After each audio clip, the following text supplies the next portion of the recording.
On se demande des fois pourquoi les Québécois sont-ils autant tournés vers l'Amérique, enfin les États-Unis, vers la politique américaine, vers les tractations américaines.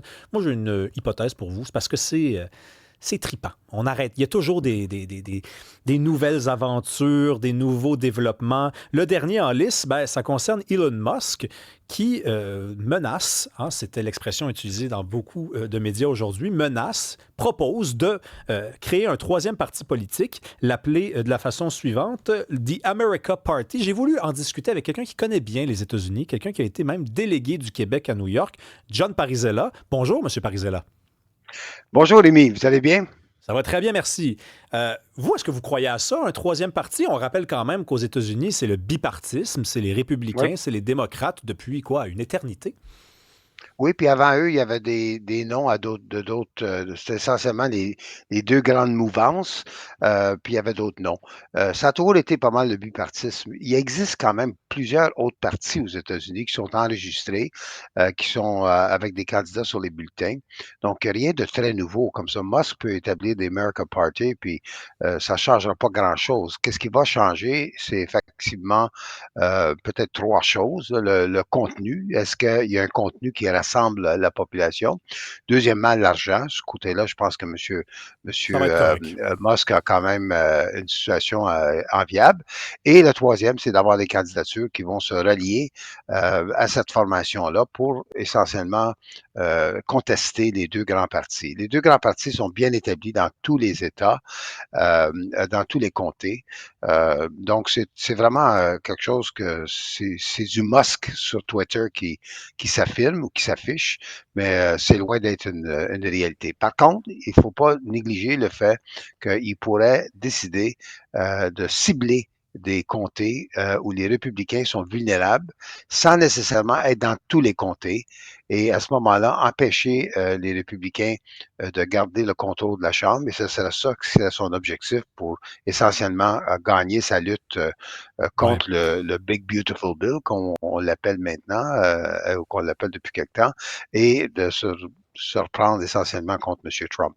Donc, c'est un peu une situation que je dirais plus un vœu, un désir, Ouais. un objectif, mais loin d'être une réalité. Mais vous faites bien de rappeler qu'effectivement, il y a toujours eu plus que deux partis. Quand on regarde les bulletins de Oui, vote, il est possible de voter pour un autre parti que le Parti démocrate ou le oui, Parti républicain. Mais Elon Musk a la réputation de faire les choses en grand. Donc, son aspiration, ce n'est pas d'offrir une voie périphérique aux Américains, c'est d'arriver avec une formation, ben, s'il va de l'avant, évidemment, avec un souhait, et on lui connaît oui. quand même quelques changements d'humeur à l'occasion. Euh, Son souhait, c'est d'offrir une troisième voie qui soit aussi importante que celle des démocrates et des républicains. Est-ce que vous croyez à ça? Ben, vous l'avez vraiment bien décrit. Euh, on a quand même un parti vert au moment qu'on se parle en ce moment, puis un parti indépendant qui s'appelle American Independent Party, qui je crois, je suis pas sûr du nom, là, s'il n'a pas changé depuis. Deux candidats ont été quand même associés à ces différents partis-là, puis qui ont eu un impact sur le résultat. Je prends par exemple le cas de Ross Perot, qui s'est présenté à la présidence en 1992 et ça a définitivement eu un impact sur la victoire de Bill Clinton contre George H.W. Bush, qui était le président sortant à l'époque. L'autre, évidemment, c'était Ralph Nader, qui était un homme qui a lutté beaucoup pour la sécurité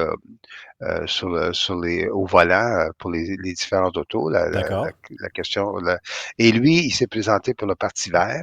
Et encore là, on a dit qu'il y a eu énormément d'impact sur la défaite de Al Gore en 2000. Donc, c'est pas quelque chose qui est farfelu, c'est pas quelque chose qui ne pourra pas arriver.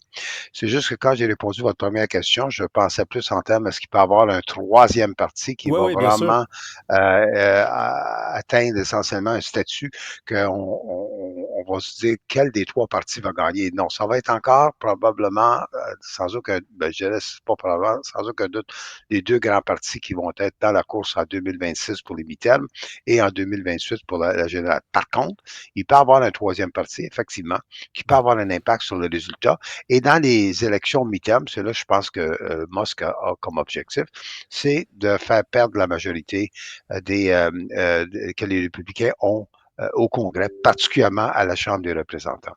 Vous avez identifié trois facteurs, trois critères qui Mm. constituent l'importance d'un parti, ou en tout cas les chances de voir ce parti-là aller de l'avant. Vous avez parlé du contenu, vous avez parlé de l'argent. Oui, Sur la question de oui, l'argent, je pense qu'il n'y a pas de doute. Elon Musk en a. Les candidats aussi. Moi, le contenu, ça m'intéresse parce que Elon Musk, il y a à peine 3-4 mois, c'était copain-copain avec Donald Trump. Par oui. contre, il avait déjà annoncé ses couleurs, il avait déjà dit qu'il y avait certaines conditions à cette collaboration. Il voulait que le gouvernement Trump soit un gouvernement de droite sur le plan économique. Là, on a vu avec le Big Beautiful Bill que c'est un projet qui est largement déficitaire. Donc, sur la question du contenu, ne trouvez-vous pas qu'il y a quand même la place pour un parti politique aux Oui. États-Unis d'importance de droite sur le plan économique depuis que les républicains semblent gérer l'argent comme les démocrates? Ben, c'est un très bon point, Rémi. Puis je pense que quand on a regardé qu'est-ce que M. Musk a fait avec le département qui gérait, le Dodge, qui appelle DOGE, c'est clair que lui, il voulait couper les dépenses. Il voulait réduire le déficit et tout en même temps probablement maintenir les coupures des impôts que M. Trump a fait dans son premier terme. Donc, c'est clair que euh, Monsieur Musk, il peut se positionner beaucoup plus comme comment je dirais, une personne de la droite fiscale. Ouais, Euh, et là, qu'est-ce qu'il dit essentiellement, c'est que M. Trump a littéralement pas respecté sa parole sur la question des coupures dans le domaine de la santé, la question de réduire les impôts puis d'augmenter les dépenses dans le domaine de la sécurité frontière et dans le domaine, comment ce qu'on appelle, du militaire. ouais. C'est clair que lui dit il a déformé essentiellement non seulement ses promesses, mais déforme essentiellement une fiscalité conservatrice raisonnable. Donc, c'est clair que oui, il y a une possibilité qu'il puisse avoir une écoute. Oui, il y a des possibilités qu'il y a des républicains qui vont sentir que le populisme de droite à la Trump, ce n'est pas où ils veulent aller, et donc il va essayer de donner une voix.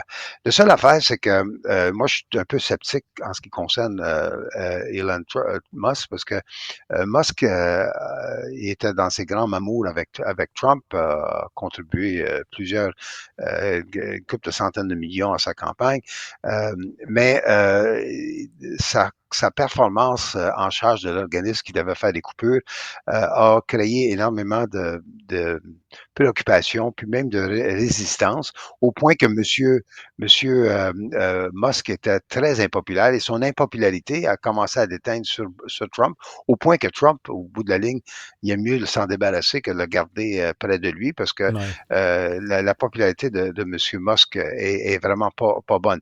Dans le cas des deux autres candidats que j'ai donnés comme exemple, qui ont eu un impact dans les élections, Ouais. en gérant un troisième parti, du moins un troisième parti connu, euh, c'était Ralph Nader avait une certaine notoriété, une certaine popularité, puis Ross Perot, la même chose.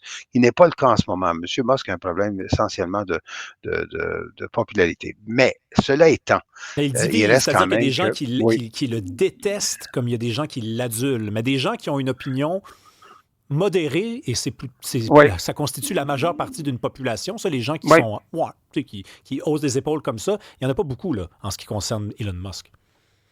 Non, il n'y en a pas beaucoup. C'est pour ça que je dis c'est bon qu'est-ce qu'il dit. Puis comme il a dit dans un tweet, je pense à peine 24 heures, si la dernière chose que je fais, c'est que je me donne à battre des républicains qui ont voté pour ce projet de loi-là de la part de M. Trump, ça va être la dernière chose que je vais faire sur la Terre s'il faut, mais je vais le faire. Donc, il faut prendre au sérieux, mais de créer un troisième parti qui va rivaliser à travers des États-Unis, les républicains et les démocrates, je n'y crois pas, ça ne se fera pas. Bon, ben Par c'est contre, clair. il pourrait cibler Ouais. et il pourrait avoir un impact et rien n'empêche que si jamais il décide de se présenter lui-même comme candidat à la présidence en 2028, c'est clair qu'il ira probablement chercher plus de votes pour le candidat républicain Ouais. qu'il allait chercher du candidat démocrate. Donc, c'est pas à négliger. Moi, c'est sûr que si j'étais un stratège républicain, je serais inquiet, Ben oui. mais je paniquerais pas. Là. Mais je serais inquiet, effectivement. Puis je pense que Musk, c'est pas quand même une personne à prendre à la légère. C'est une personne quand même qui a réussi. Il n'a pas hérité cet argent-là. Il a développé son industrie. Et c'est une personne qui a quand même des gens qui le suivent. Donc, il n'est pas à négliger. Sauf que je ne le vois pas être capable de créer un parti qui va rivaliser les deux grands partis en ce moment. Je pense que le bipartisme est encore bien établi dans le système politique américain.